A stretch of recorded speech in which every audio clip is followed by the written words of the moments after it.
Hello, everybody. It's December 3rd, and this is the Phil Community Meeting. And happy to have everybody here.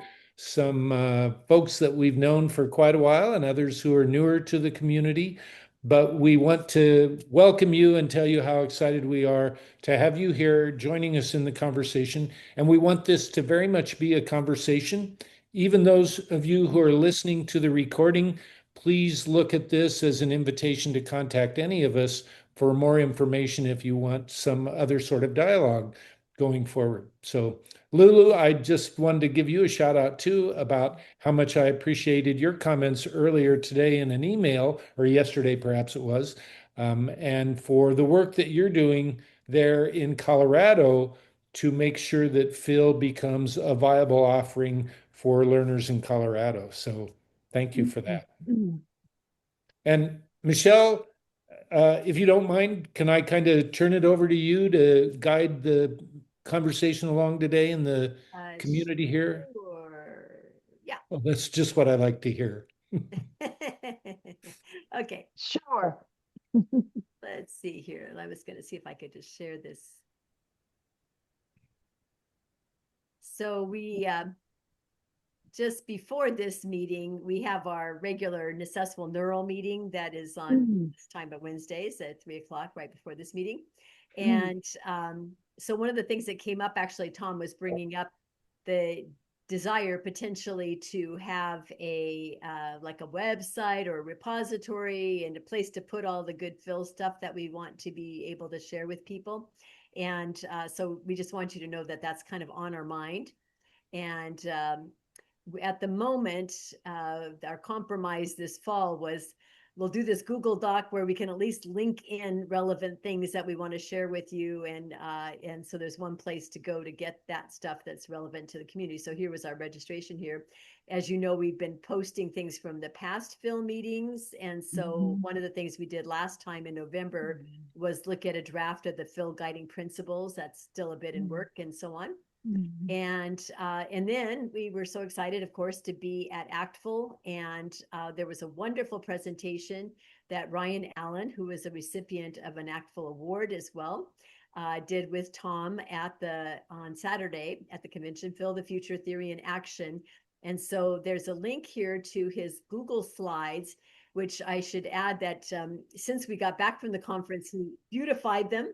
And so they're quite attractive, but you're welcome to look at those. And then also he has rather extensive FAQs about his particular experience implementing Phil. So definitely go look at those resources.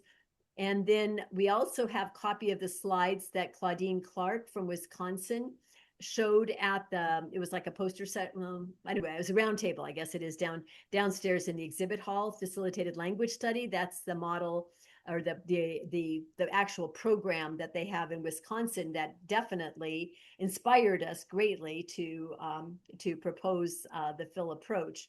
And so you've got two really good resources right from people that are doing it, have been doing it, Claudine, for over a decade, to see what their experiences are. So highly recommend that you review those for your own information.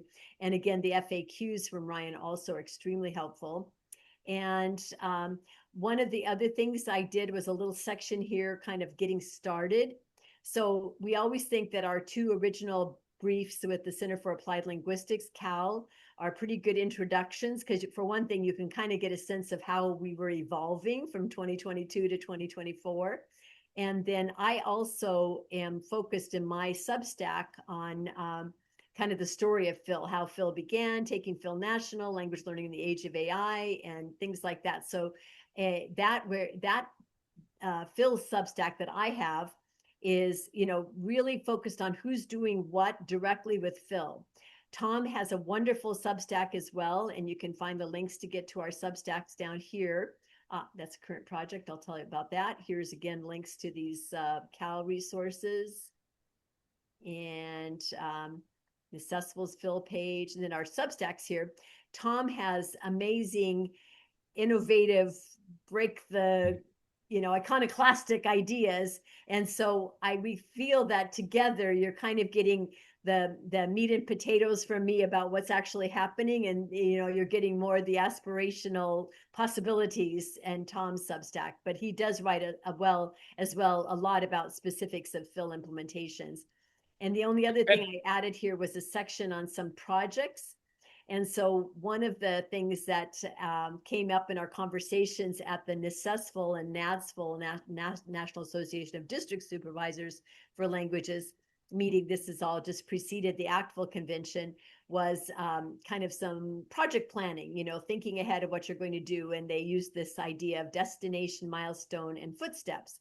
And I decided, okay, I'll use as my little case study that we were working on in the meeting, the issues, how to address the issues around Phil certification. Or I say that, but I really mean certification for Phil teachers, facilitators. What are the issues? What are the workarounds? What, everything about that. Where are there barriers? What we need to overcome the barriers, and so on.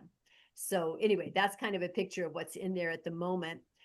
Emily, I don't know if you're in a position to speak, but one of the things, projects that is just about to come off the press is a proposal for a project about Phil with Lictal languages in higher education. Are you able to say anything, Emily? Oh, in about 3 minutes. Great. Well, we'll come back to you for that for sure. And before that, Michelle, I wanted to make sure that for Emily and Noah and Lulu and Martine and Joy, who weren't on our last call, if there's anything specific that you were really hoping that we would talk about today or address today, please let us know up front, because that's part of the whole idea behind Phil, is that learners get what they are looking for. So were there particular things that you had questions about, or you wanted to have us discuss, or just be part of the conversation, which is also just fine?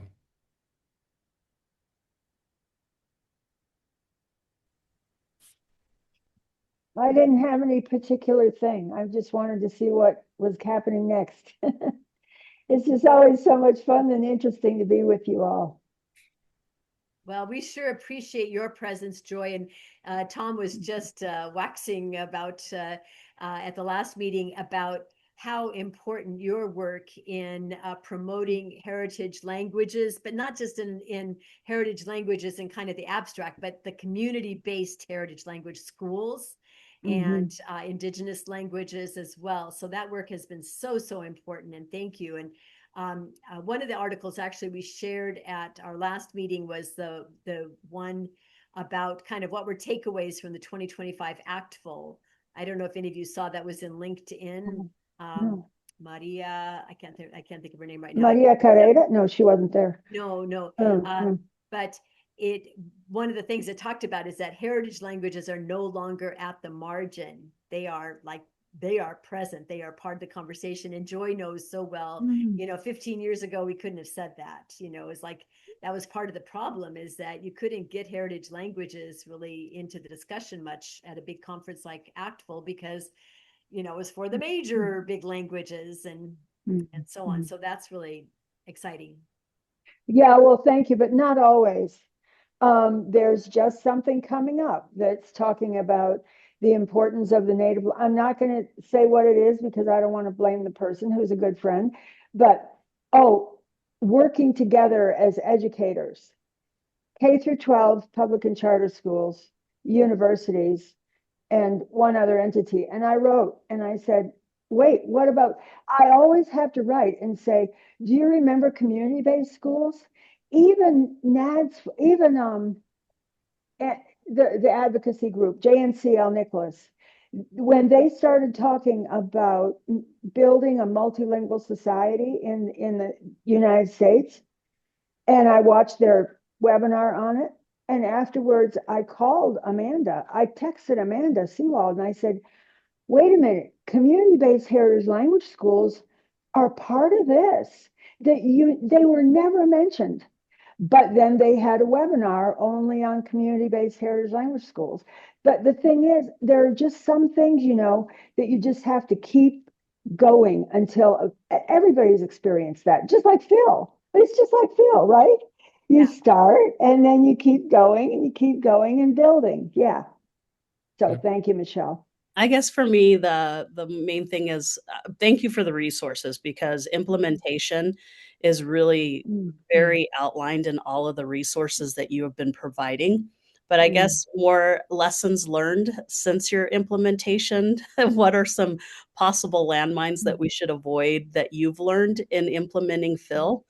And then around teacher training, since in Colorado, I'm going to be working in trying to get teachers endorsed, world language teachers. If they're certified in world language, then what does a Phil endorsement look like? We're probably thinking it's going to be training with ongoing monitoring on teacher implementation and teacher mm, facilitation in a Phil classroom. mm, And so we're looking at kind of a quick training, like a 2 hour, possibly 3 hour half day for teachers to come and then get their endorsement, and then doing some monitoring for that.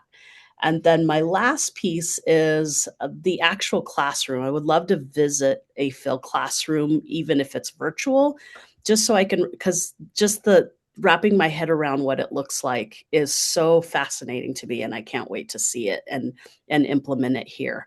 I'm pitching it actually this Friday to my own district to implement it here.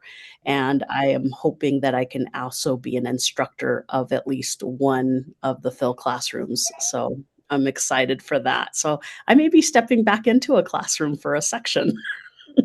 That would be Wonderful wonderful, idea. Lulu. And I also wanted you to know I talked with a supervisor in Connecticut at the conference, and then a follow-up right after the conference where she had prepared all sorts of things to go in and talk with her supervisors about proposing it for her district. And she asked that I not share the specifics until she had a chance to hear back, but I will circle around with her again and let her know that there are several folks who are exactly in the same position that you and she are in, where they are trying to get things ready to be able to present to supervisors and other administrators who are looking at implementation. So, Mhm. I guess the Yeah, last piece too is fiscally.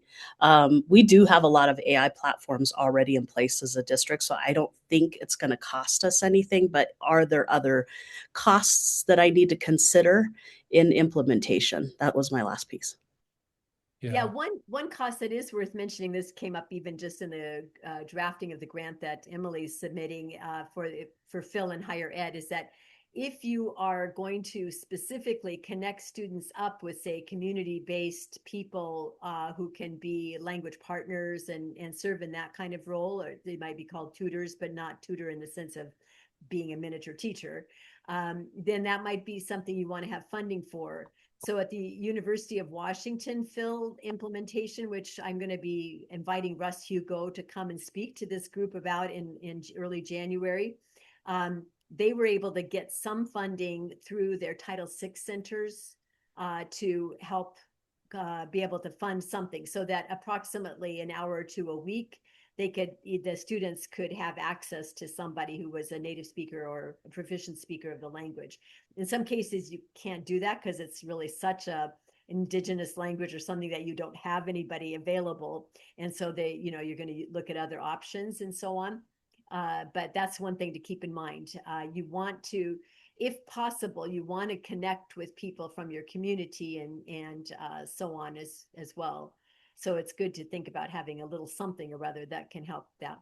But I wanted to, for all the other things you just brought up, Crystal has been in the Yeah. middle of drafting exactly what you're talking about, and she's Just done what I a was. fantastic job. I don't know if it's quite ready for sharing yet, but Crystal, you can certainly tell us about what you've been doing, and especially your ideas about that preparation, very similar to what you described, Lulu. I actually I started our documents like guiding documents for student about no teacher require effect. I mean teachers who might be qualified for Phil. So it's going to be state level. It's more like suggested best practice.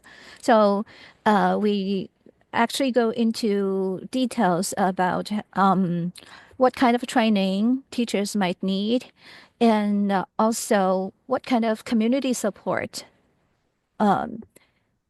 the Phil program need to have.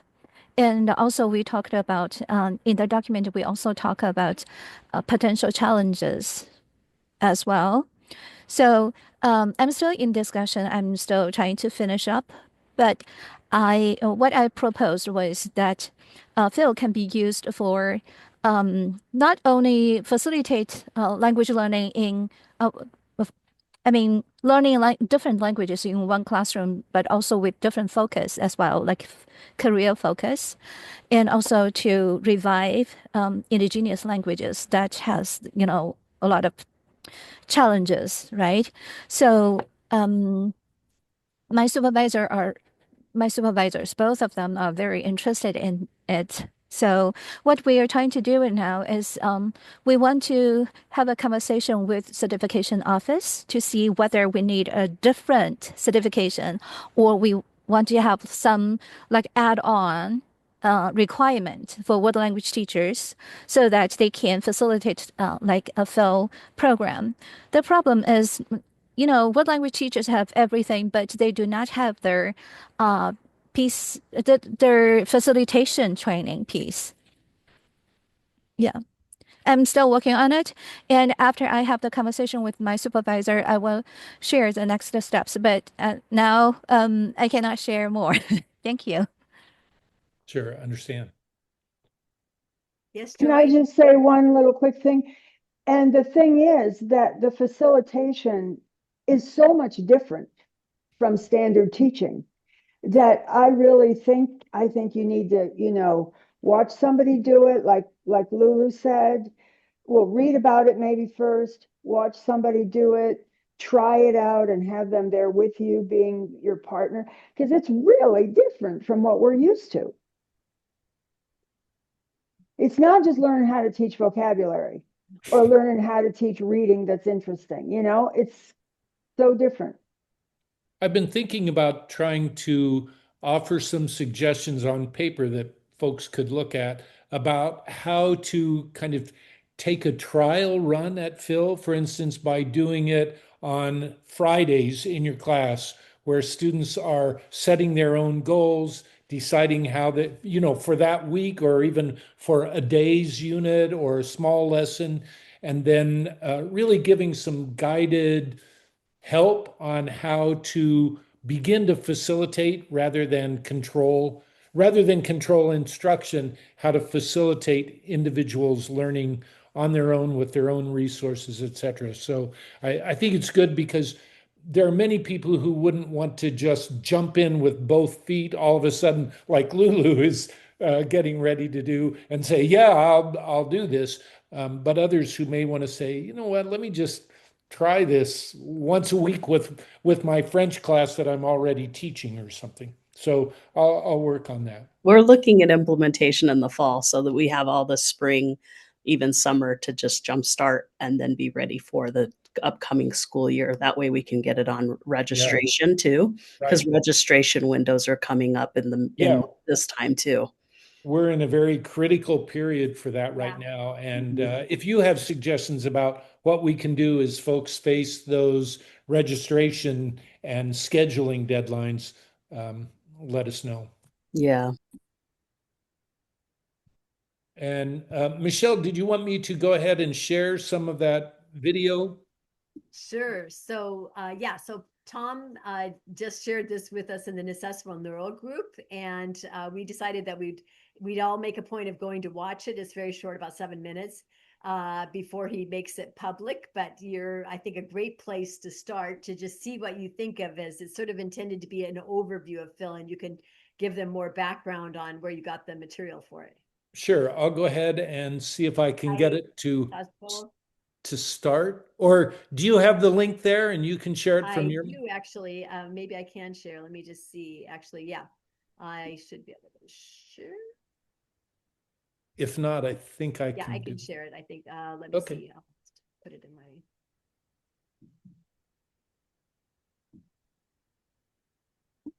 Okay. Kazuko, hello, Yeah, nice tell to them a have little you more with us. background, how you made it. Okay, so Ryan and I did a presentation at Phil and I mean, excuse me, at ACTFL, And so I thought we need something that can just be much more general, that somebody who is interested in it could look at and get an idea or could share with somebody. And so using very varied AI platforms, I produced this video today. Just a second, I just want to make sure I shared with sound. Welcome. We're glad you're Um, here. Are you able to? Today is about Okay, just a second, possibility. share sound. Okay, Not the vague, I'm gonna start inspirational over again here in kind, a second. but the real kind that grows when given room Okay, are you to able- chart their own. I'll stop it for a second here. Are you able to hear it? Yes, I didn't have full screen, but maybe other people do. Okay, I'm going to start from the beginning.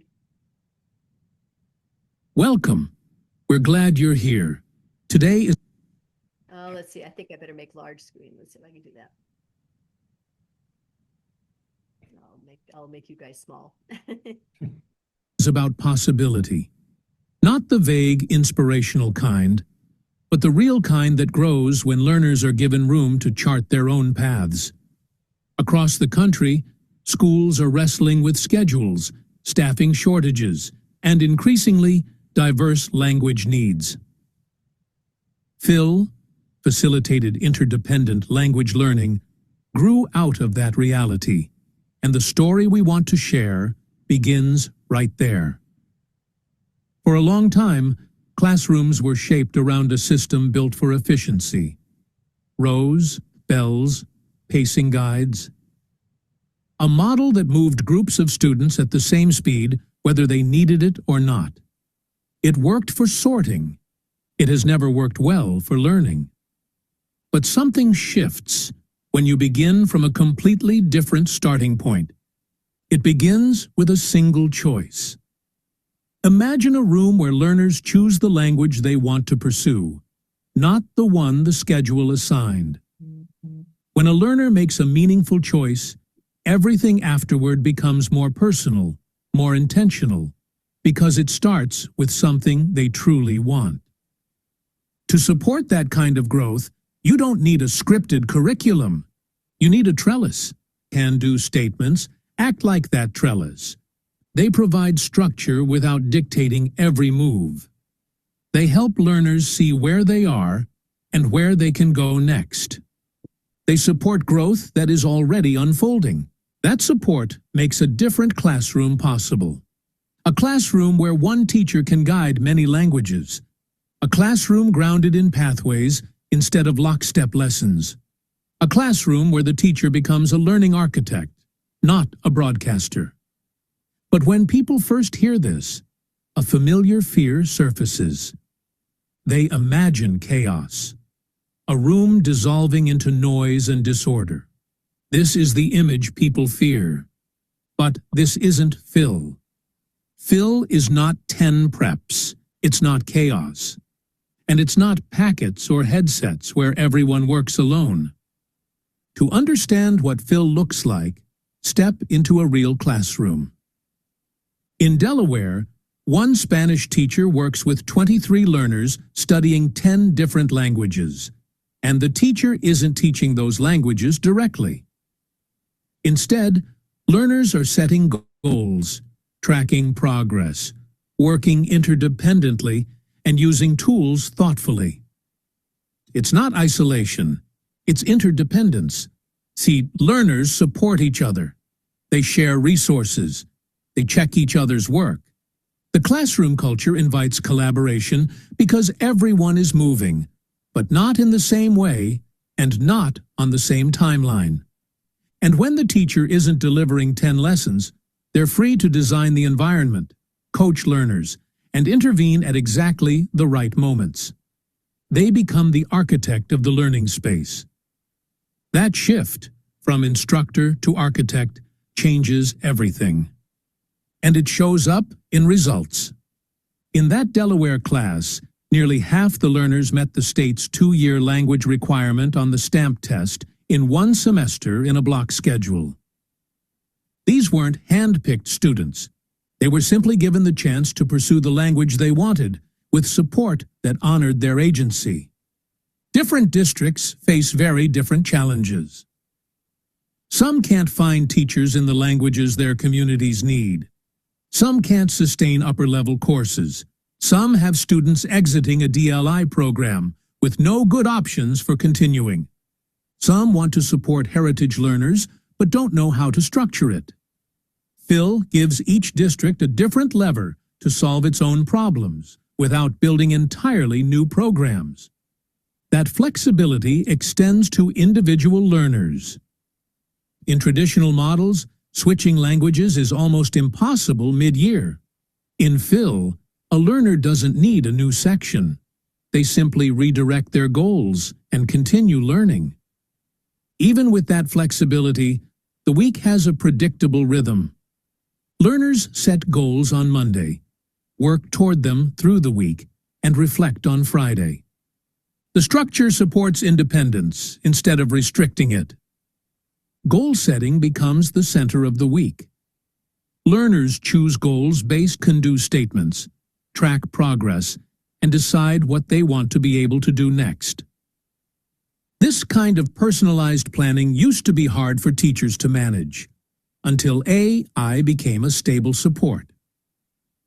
In Phil, AI doesn't replace teachers or automate learning. It keeps learners aligned to proficiency, offering ideas, activities, and explanations that fit their goals. It frees the teacher to coach rather than constantly deliver content. Learners use a range of tools: dictionaries, translation checks, chat-based AI, reading apps, not as shortcuts, but as supports. The tools aren't the point.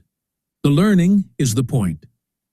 When districts see all of this, the flexibility, interdependence, structure, personalization, and results, two questions rise quickly.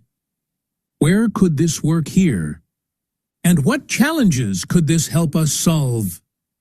Those questions matter, because when we start thinking in terms of pathways instead of sections, new possibilities open up. We begin to see learners differently, not as passengers on a conveyor belt, but as individuals charting their own growth.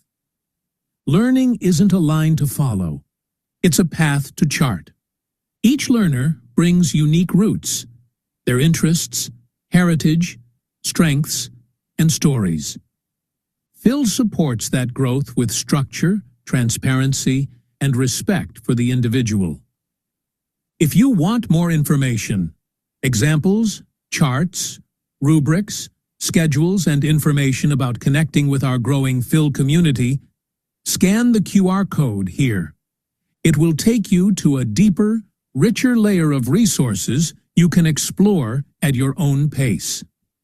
Thank you for being here and for imagining what becomes possible when we design schools around the learners we actually have.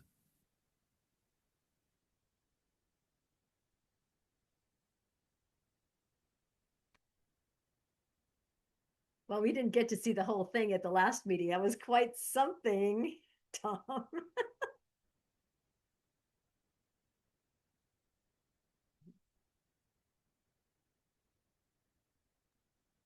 Yeah, it was quite an adventure putting that together today, but if you think that would be useful, I'm happy to have you share it.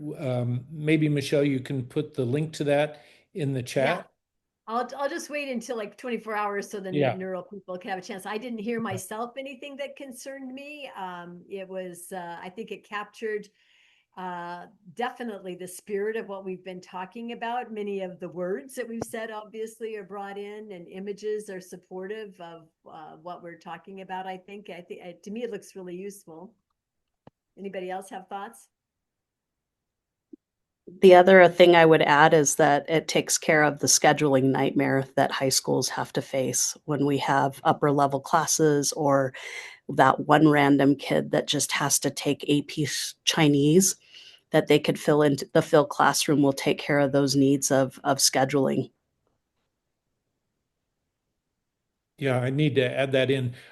It was quite an interesting process for me, a real learning process putting this together, because the way I did this was I took the presentation, the PowerPoint slides that Ryan had used, I put those into ChatGPT, asked it to analyze that. It suggested two different things, one that was very bare bones And then it told me, use this many slides, put these things in it.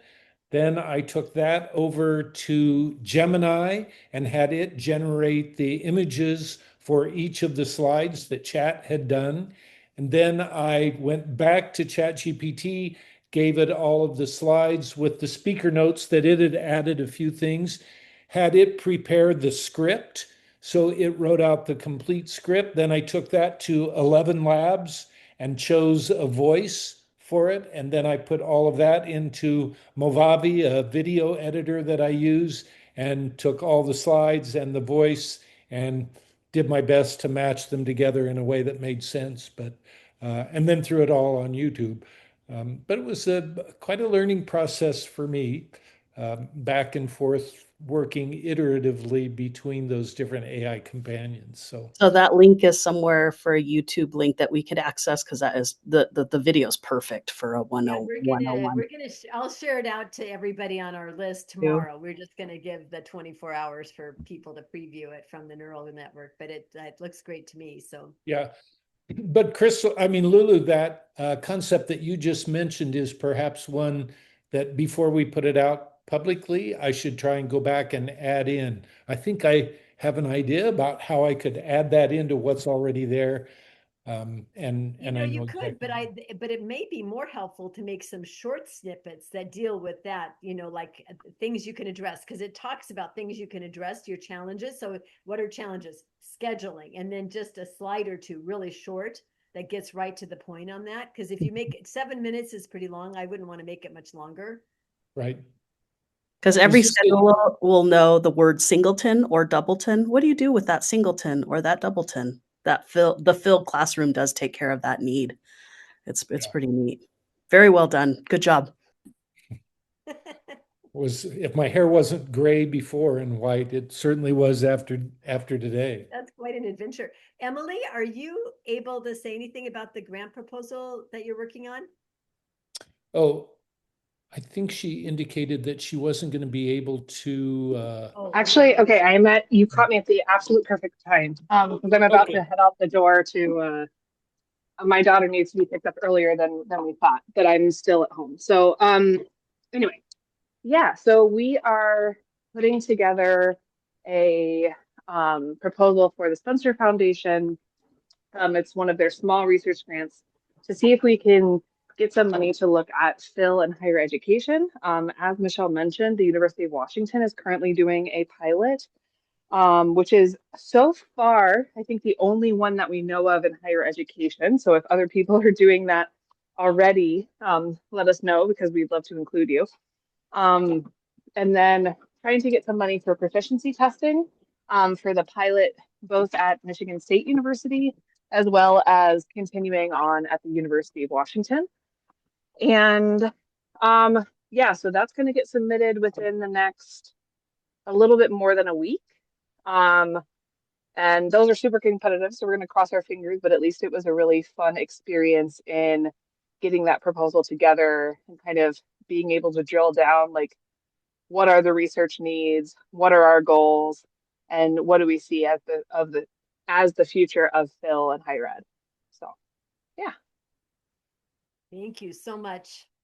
And if anybody becomes aware of other places that might like to apply, you know, I don't know if any colleges of ed, for example, could apply for looking at research in K-12, kind of like, you know, the kind of research Ali Moeller did with Linguafolio early on. That would be great too.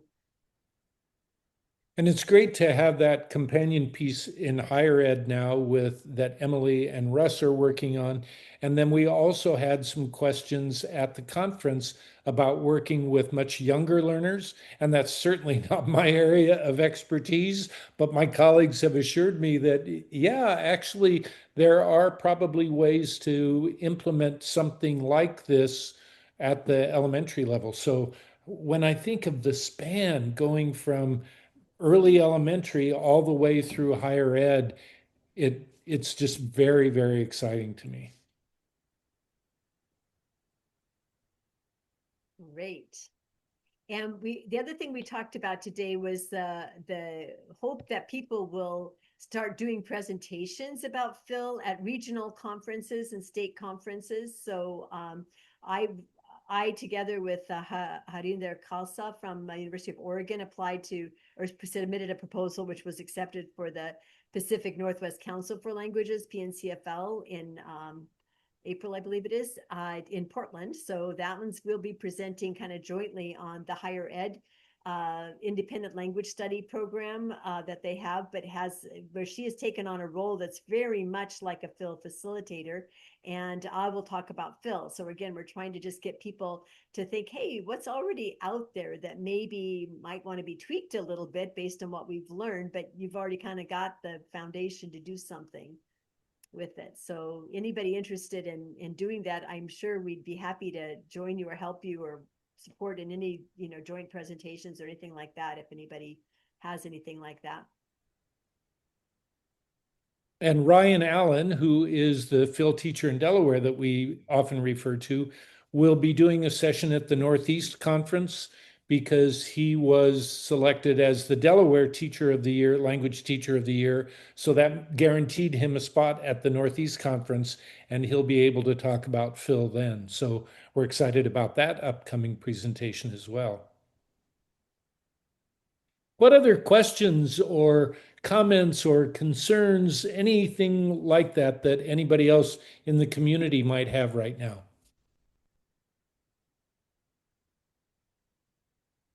Joy, go ahead. Well, somebody has just written to us, actually to Danielle at American University, and wants to interview somebody about their focus is Native American languages. And they're so worried because English is taking over and kids just don't want to learn their language. And I mean, you listed Cherokee, and letting students pick their language, they might not pick their Native American language. I'm just wondering about that. Like, okay, you're a Cherokee group, you're into Native American languages, indigenous languages. Are the kids going to choose that? And what if they don't? Are you going to be totally wiped out over it? You know what I mean? I'm just thinking about some challenges. Yeah, it would be good to talk with Claudine because they have offered Ho-Chunk up in Wisconsin. And so it might be helpful to know kind of how that came forward and who took it and how they promoted it and so on. I mean, experience I've had with heritage languages, but I've also gone and spoken about things like the Seal of Biliteracy to Lushootseed, gatherings, for example, in the Pacific Northwest. Is the first thing is that you make something at least visible, that it's possible. Often they did never think it was possible. And so in the early days when we first started offering competency-based credits for languages that students learned, like in community schools, community heritage language schools, like Russian. I mean, like I can remember going out to community presentations and starting to talk about this, and somebody would say, well, if only my child could get recognition of the Russian. They can. And what is possible? And so I think it's the same thing when the indigenous populations can realize that, first of all, it's possible, and that it's a desirable thing, and that people who are Tagalog speakers or other speakers of other language, Somali, I'm thinking of at the moment, given the latest news, that those languages can be valued, can get credits, can get a seal of biliteracy. And then, okay, now I can do this, but like, how do I get there if I didn't already have all the support from my home or my community? And that's where Phil can fill in that gap, because it's going to have to rely a lot on resources from a community. You're not going to just go out on the internet necessarily and find everything for indigenous languages, but you can be the place that collects that and then creates a time and space within the school day where some attention can be given to that. That's part of why we have talked about Phil primarily in the sense of actually having a class, a designated time and place, because it's true that in principle, anybody can always be an independent learner and learn whenever they want to learn, right? They can already do that. What we want is to claim some time and space during the school day, because that's how you show that you're valued. It used to be that you showed that you were valued because you were tested. Well, now we're tested. We do have options for testing and getting credits and all, but now we actually want to claim some space in the time in the school day where people can do the languages that are important to them. Mm-hmm. Michelle, is it possible to put Claudine's email in the chat? Yes, I should be able to do that. Thank you. Thank you. Because the fact that she's doing it is important. Right. I don't know if they have anybody this year, but they've had it they've done it in the period of past. time that they've done it, but she could undoubtedly tell you more about how they approached making that happen. Mm-hmm. Thank you. Thank you.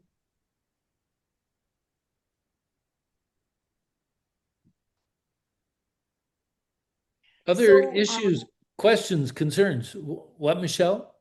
Yeah, I was just going to bring up that, let's see, I want to get to the everyone thing. Here's Claudine Clark. Oh, thank you. So, yes, we have heard from some people that are eager to attend at some point, but especially on the West Coast, this is an awkward time. It's like kind of in the middle of your school day. And so we want to start offering some sessions that are at other times, weekends or evenings and so on. Does anybody have any preferences for a time slot that would feel good to you?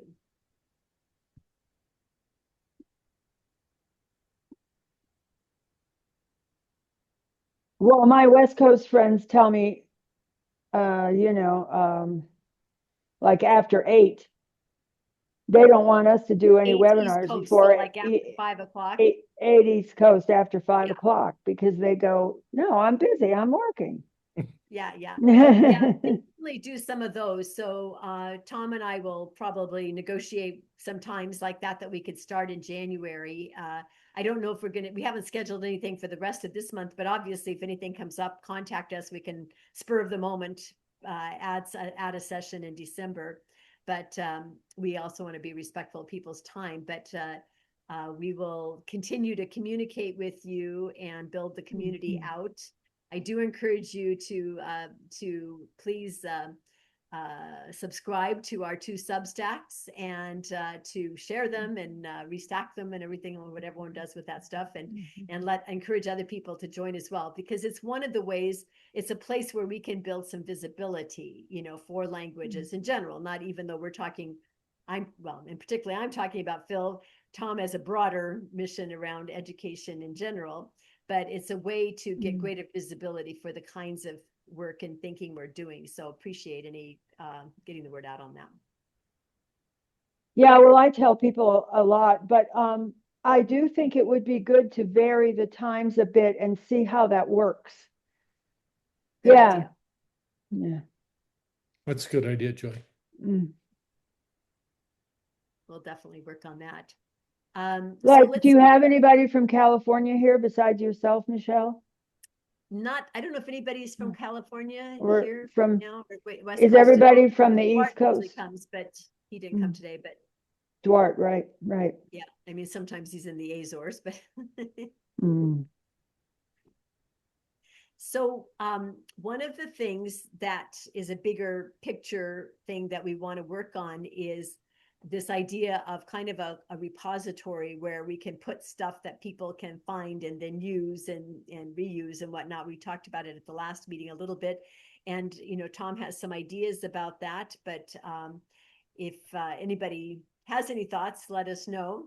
It could be a website and where we could place things that you're able to go get and use, and like presentations and videos and things like that. So right now we're using the Google Doc just to put stuff there, but I'm kind of thinking about a borrower's repository rather than a creator's repository, which would allow, for instance, the work that Crystal has done there for her supervisor and that Lulu has done, and my other colleague that I mentioned, where you could see what they've done, with permission, go in and giving proper attribution in a small note or something, you could just customize it for yourself. It's like, I don't want everybody having to reinvent the wheel when there's already wheels that could be customized and put snow treads on them if you need, or whatever it might be. So I think as one of the advantages that we have, particularly now as a small community, is that there's no need for everybody to be doing everything all the time.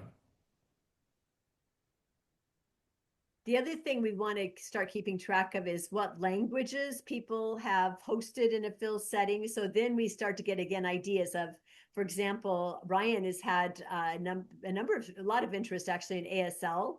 And so other places might like to know, what are they doing? And in fact, that would probably be very useful, even if it was just an ASL class in a high school, because things often get very isolated. And I just met actually an ASL teacher, and she's actually the World Languages Department chair in a high school in my state of Washington. I met her in ACTFL. And so I'm hoping to connect her to the ASL students in Ryan's class. Maybe they can connect up with some of her students, for example. So we'll try to just, use this is part of the idea of the Phil community, is to start thinking about resources. And you never know, somebody might start a Phil class and have somebody that needs Macedonian, and I speak Macedonian, for example. So just figuring out where the resources might be.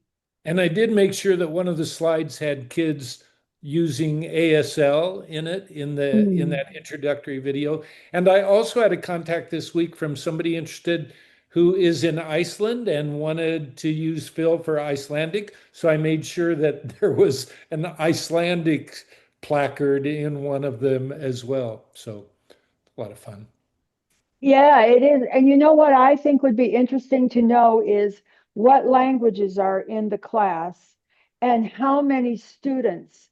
Because right now that this person asked this question, well, for one, you talked about ASL. ASL seems to be growing. Somebody just talked about that, how more and more students were into ASL. And I would really like to know how many students want to learn Cherokee or, some other indigenous language. How is that going? How are the different languages, or Tom, you probably don't think that's interesting, do you? You know me better than that. I think that would be very interesting. And then the next thing that would be interesting to know is what you just mentioned, Michelle. What experts are there around? I mean, highly proficient people in the language who can come in. How are people doing that? Who's available? That would be interesting to know too. Right. Yeah. I mean, I definitely think that could be a very strong connection with your organization of the community-based heritage language schools and Phil programs, because those schools might be producing students, for example, by the high school age, that could then be language partners for somebody that's studying that language in a Phil setting or something. Oh, too. yeah, that would be I think I great. see a lot of kind of synergy happening. Maybe somebody is both taking their language through their heritage language, their community-based school, but they're also getting some time at school. And maybe that's going to be, they're going to pursue, maybe in the community-based heritage language school, they're learning more traditional things or things that are valued by the community. But maybe at the Phil class, they're going to do like, popular culture or something that's just curious to them, but same language could be. Yeah, right. Good point. So Yeah. not think of it as isolated, but more synergistic in that sense. Synergistic. Good word. And the high school students in the Abrace Portuguese program become teachers and mentors for the young kids in the same program. And it really, really motivates them. But to be asked to go and work at another school, I mean, whoa, that could be pretty motivating. Yeah. And that's, then you can start getting a little creative thinking about financial things. Like it may not be really feasible to try to pay individual 15-year-olds for like tutoring hours, but maybe there's an agreement such that between Abrace and let's say Phil was sort of an organization that we give you, say, $200 and you give us so many hours of time supporting other schools, so that we could be supporting our community-based schools and giving opportunities without just asking them to give and not give back. But it's not as complicated as trying to hire someone in an employment role. Well, my philosophy that everything's an opportunity for learning might also be applicable there, because for those students who are tutoring somebody else, they can take that experience and use it for their own language learning goals. And, oh, here's what other vocabulary I need to work on, or here's some intercultural ideas that I really need to be aware of as I'm working with those speakers. Or, it could be very self-serving as well as serving the other kids that they're tutoring. Mhm. Yeah, it's a good point. Yes, yes.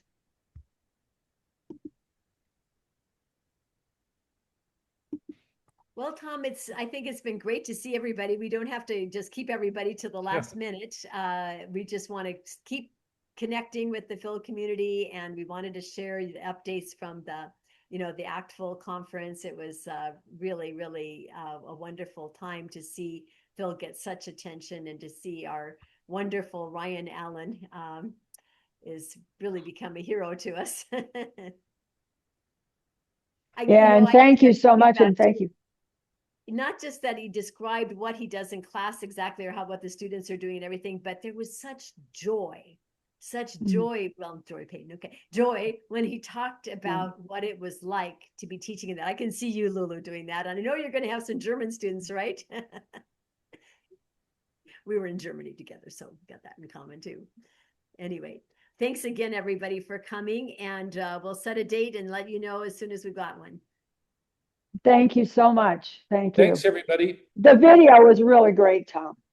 Oh, Really good. great. I'm Thank you. eager to watch it again and spread it around. Okay. Okay. I'll send it out tomorrow. Bye. All right. Bye-bye. Bye. Everybody. Thank you.